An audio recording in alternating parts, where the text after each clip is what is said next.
ایک شخص رسول اللہ صلی اللہ علیہ وآلہ وسلم کی خدمت اقدس میں حاضر ہوا اور اس نے اپنے باپ کی شکایت کی کہ اے رسول اللہ صلی اللہ علیہ وآلہ وسلم، میرا باپ مجھ سے پوچھتا نہیں اور میرا سارا مال خرچ کر دیتا ہے۔ آپ صلی اللہ علیہ وآلہ وسلم نے ان کے والد محترم کو بلوایا۔ جب ان کے والد کو پتا چلا کہ میرے بیٹے نے رسول اللہ صلی اللہ علیہ وآلہ وسلم سے میری شکایت کی ہے تو دل میں رنجیدہ ہوئے اور رسول اللہ صلی اللہ علیہ وآلہ وسلم کی خدمت میں حاضری کے لیے چل پڑے۔ چونکہ عرب کی گھٹی میں شاعری تھی تو راستے میں کچھ اشعار ذہن میں کہتے ہوئے پہنچے۔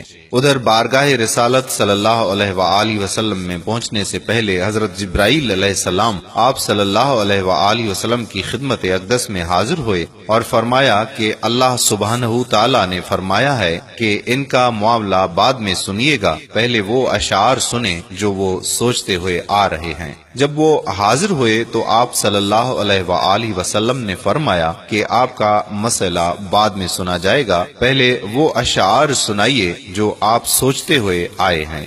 وہ مخلص صحابی تھے، یہ سن کر وہ رونے لگے کہ جو اشعار ابھی میری زبان سے ادا بھی نہیں ہوئے، میرے اپنے کانوں نے بھی ابھی تک نہیں سنے، آپ کے رب نے وہ بھی سن لیے اور آپ صلی اللہ علیہ وآلہ وسلم کو بتا بھی دیا۔ آپ صلی اللہ علیہ وآلہ وسلم نے فرمایا کہ وہ کیا اشعار تھے، ہمیں سنائیے۔ ان اصحابی نے اشعار پڑھنا شروع کیے۔ آپ کو ان کا آسان ترجمہ بتانے کی کوشش کرتے ہیں، کیونکہ جو اشعار تھے اور جس اعلیٰ پائے کے تھے اور جو جذبات کی کیفیت تھی، ان کی صحیح ترجمانی اردو میں کرنا مشکل ہے۔ بہرحال اشعار کچھ اس طرح سے تھے کہ اے میرے بیٹے، جس دن تو پیدا ہوا ہماری محنت کے دن تب سے شروع ہو گئے تھے۔ تو روتا تھا، ہم سو نہیں سکتے تھے۔ تو نہیں کھاتا تو ہم کھا نہیں سکتے تھے۔ تو بیمار ہو جاتا تو تجھے لیے لیے کبھی کسی طبیب کے پاس علاج معالجے کے لیے مارے مارے پھرتے تھے کہ کہیں تجھے کچھ ہو نہ جائے، کہیں مر نہ جائے۔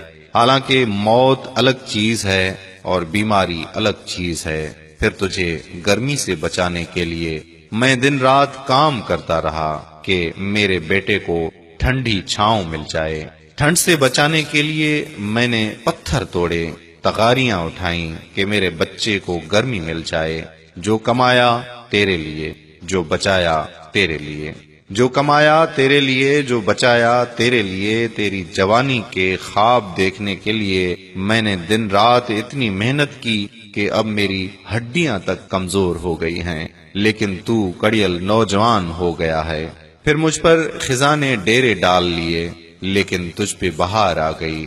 میں جھک گیا تو سیدھا ہو گیا، میں جھک گیا تو سیدھا ہو گیا۔ اب میری خواہش اور امید پوری ہوئی کہ اب تو ہرا بھرا ہو گیا۔ چل اب زندگی کی آخری سانسیں تیری چھاؤں میں بیٹھ کر گزاروں گا۔ مگر یہ کیا کہ جوانی آتے ہی تیرے تیور بدل گئے، تیری آنکھیں ماتھے پر چڑھ گئیں۔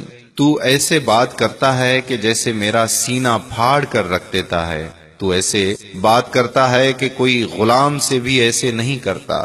پھر میں نے اپنی ساری زندگی کی محنت کو جھٹلا دیا۔ میں تیرا باپ نہیں، تیرا نوکر ہوں۔ نوکر کو بھی کوئی ایک وقت کی روٹی دے دیتا ہے، تو نوکر سمجھ کر ہی مجھے روٹی دے دیا کر۔ یہ اشعار سناتے سناتے ان کی نظر اللہ کے رسول صلی اللہ علیہ وآلہ وسلم کے چہرے مبارک پر پڑی تو دیکھا کہ آپ صلی اللہ علیہ وآلہ وسلم اتنا روئے کہ آپ صلی اللہ علیہ وآلہ وسلم کی داڑھی مبارک تر ہو گئی۔ آپ صلی اللہ علیہ وآلہ وسلم جلال میں اپنی جگہ سے اٹھے اور بیٹے کا گریبان پکڑ کر فرمایا کہ تو اور تیرا سب کچھ تیرے باپ کا ہے، تو اور تیرا سب کچھ تیرے باپ کا ہے، تو اور تیرا سب کچھ تیرے باپ کا ہے۔ قارئین اکرام، اللہ عز و جل سے دعا ہے، اے ہمارے پالنے والے رب، ہمارے والدین پر رحم فرما، ایسا ہی جیسے وہ مجھ پر رحم کرتے تھے جب میں چھوٹا تھا۔ آمین یا رب العالمین۔ قارئین اکرام، چلتے چلتے ایک عرض کرتا چلوں کہ اگر کوئی بات آپ کو اچھی لگتی ہے تو اس کے بارے میں ذرا سوچئے، سنیے اور تحقیق کیجئے، اور تحقیق کرنے کے بعد آپ اس کو آگے بڑھا دیجئے۔ ہو سکتا ہے کہ آپ کے ایک شیئر سے یہ بات کسی کے دل میں اتر جائے اور وہ اپنے والدین سے محبت کرے اور ان کا احترام کرے۔ آپ کو بھی اس جزائے خیر میں شامل ہونا ہے تو اس ویڈیو کو ضرور شیئر کیجئے۔ اگر آپ نے ابھی تک ہمارا پیج پیارا اسلام لائک نہیں کیا تو ابھی لائک کریں اور فالو کر دیں تاکہ ایسی مزید دلچسپ اور معلوماتی ویڈیوز آپ تک ہم پہنچاتے رہیں۔ جزاک اللہ۔ السلام علیکم ورحمۃ اللہ وبرکاتہ۔